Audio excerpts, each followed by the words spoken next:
It's my pleasure to introduce Kelley Freeman, our next presenter. She's going to talk about religious sensitivity in the South and the non-theistic response, which I am very, very curious about, being a Northerner, and see how this all rolls. I have all these stereotypes about the South. But Kelley is officer in the Pastafarians who are hosting us here. And much as I recognized Nate a moment ago for helping to bring together all the details for this conference, Kelley has been a huge help to us on the ground here, so thank you, Kelley, for all of your efforts. Our primary liaison to the Pastafarians, so very much appreciated.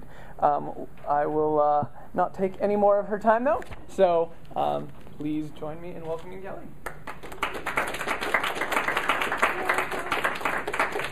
I'm afraid I don't have like a PowerPoint to hide behind like everybody else, so sorry. Nor do I have an awesome slam poet. Alright, I'll be talking about religious sensitivity in the South and the non-theistic response, or as Liz nicknamed it, managing tone in conservative land. Initially when I decided to talk about this, I was thinking that we should take a more conservative approach to what we do because we're afraid, well, not necessarily afraid of offending people, but there's more of that problem with dealing with extreme religious sensitivity because we're in the Bible Belt. But then I realized that when I hear about the groups that are being controversial, it's not the South. Like when I hear about students groups, it's the Society of Non-Theists at Purdue, it's Northwestern Shift, it's Unify, it's Australia, which I guess is really South, but not quite the same. But it's never South Carolina, Georgia, Tennessee, Florida, Alabama, Mississippi. I guess Mississippi counts. I mean, we hear from Texas, but I don't like to claim them, so, you know. So I was going to talk about firebrands and diplomats, accommodation versus confrontation, but there's because there's a huge schism in the non-theist movement, but I realized that friendly atheists like Hemet and Jen and PZ Myers do a lot better job than I do about that, so get them on your RSS feeds because they're really awesome for everything. You can learn about events, you can hear about other people, so if you don't read them, you should, definitely. But the people that are making the media for controversial events are doing something. That's the big deal. That's why I want to hear more things from the Southern people. Like, you hear about us because we're obnoxious. But, UGA, they're doing well. Like, I heard about them doing Stony Heathen. I read them on, Friendly Atheist. Hey, talk to him. He's a good guy to talk to. There's maybe a lot of reasons other than being afraid because we're in the South. Maybe some people don't do events because there's too much internal bickering. There's not enough members to do things. Maybe there's a struggle between the leadership because there's too many people that are accommodating versus confrontational. But, so yeah, my point for that is do something. Don't be afraid to be bold. And I put bold in my packet, by the way. If you never do an event, people won't know you exist. That's bad. We in Pastafarians generally try to avoid the vote of the membership, but we don't actually allow them to vote. We just do an event without their participation, and if they don't want to, they don't have to. That's kind of the point. We have so many events going on that if they don't want to participate, they don't have to. We had a really big schism in our group when we decided to do Draw Muhammad Day. There was a flame war on our Facebook page. It was awesome. By these people I'd never met, never heard of. It was interesting. But a movement can't be comprised solely on small lectures or discussions. Not that those aren't awesome, because this is awesome, and I'm enjoying this. But you just need to make them better. You need to add other events. Add a controversial fundraiser. Stony Heathen raised $140 for Amnesty International. Dustin annoyed the hell out of people. It's really okay. He raised money than the rest of us because he was going around following people saying, hey, I bet you can't hit me. Give me $1. And it worked. We were really successful. For our first fundraiser, we were, I think. Andrew could confirm if Andrew was here. He's at church. Oh, well, there you go.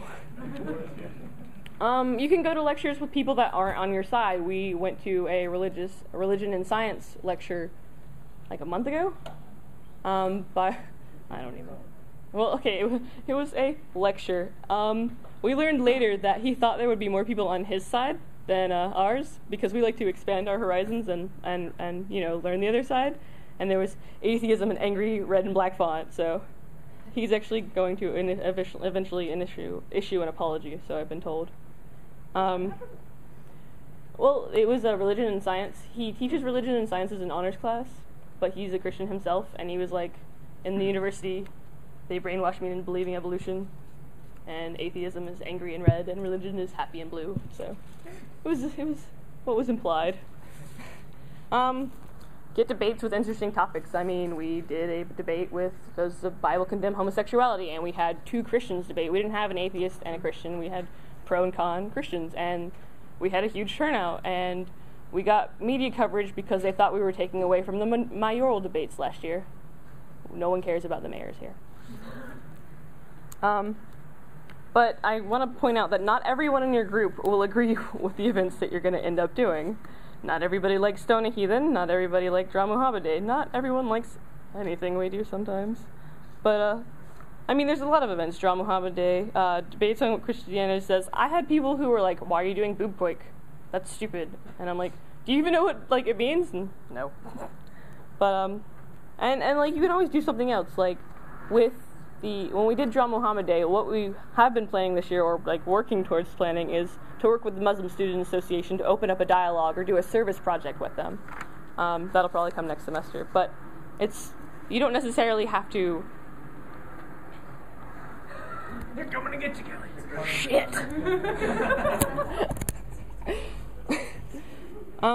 But I mean, you can be on both sides. You don't have to be just one. You can be a firebrand. You can be a diplomat. I am a fiery diplomat. It's not one or the other. There is this scale that you can go across. Himmett's on more the diplomat side. PZ Myers is definitely a firebrand. But he's awesome, so whatevs. But I have some criteria listed. There's this nice thing in the packet. I outlined my notes so you guys can follow them in the future if you so choose. But these are some basic ideas, so whether or not you should go with your event. Or not. Is there a bigger message to your event? Like, we didn't want to do Stone a Heathen as a publicity event, mostly because we get a lot of publicity. We don't necessarily need to do just publicity stuff. We wanted a bigger message. We wanted to help stop stoning in the Middle East. And I mean, we raised money for it. There were people who were like, that's not my religion. I don't like what you're doing. I don't think it's funny that you're making fun of Christians, but I'm still going to donate to your cause because I want to also stop stoning. So if you have a bigger message, people are more likely to listen to you. So I say, hint, it's best to have an underlying message.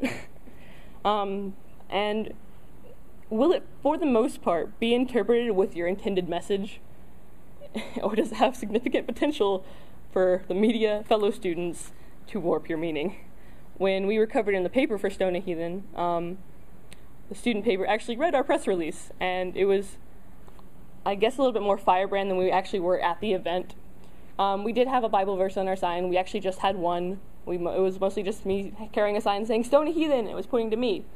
But we got covered negatively in the paper along with being positively. Like, we had the editorial. We had a political cartoon that was, antiquated religious debate, and we're like, oh, wow, I guess we should have possibly worded that. And we spent 2 hours working on our press release, and I think we did a good job.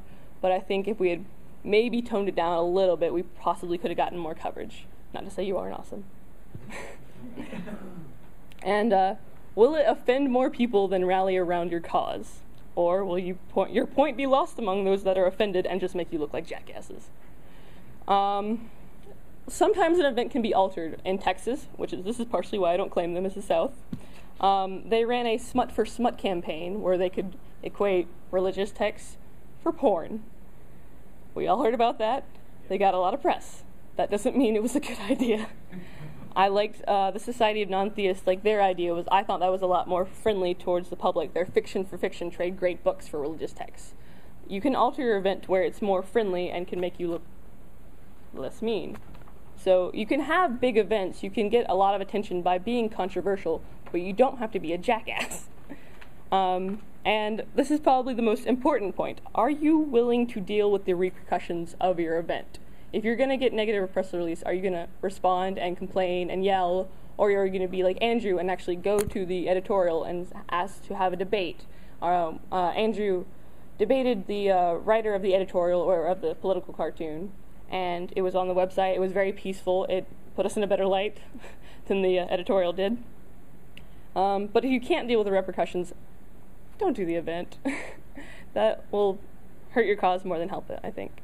And this is definitely something to remember as a non-theist in the South. There will always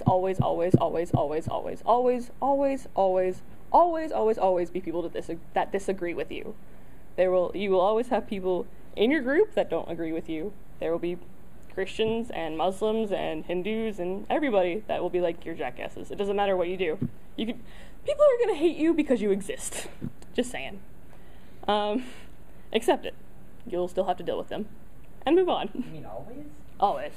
Always. It's always going to happen that way. What about later? No. Always. I thought I covered that. How Huh? long? Always. So yeah, not every event will have complete and total support, even among your membership, but don't let dissent harm you. Dissent can be fun, in a way, I guess. It'll make you, when you do an event, you can look back and go, wait, I probably should have worded that differently, or you can figure out how to do something in the future. Like for Stony Heathen, we'll figure out something a little bit better. Okay, we're gonna do it again, because it was fun. And we did well. But don't let it stop you from doing an event. And have fun, and maintain your sense of humor anyway. It seems to work well for us. And that's all I have to say.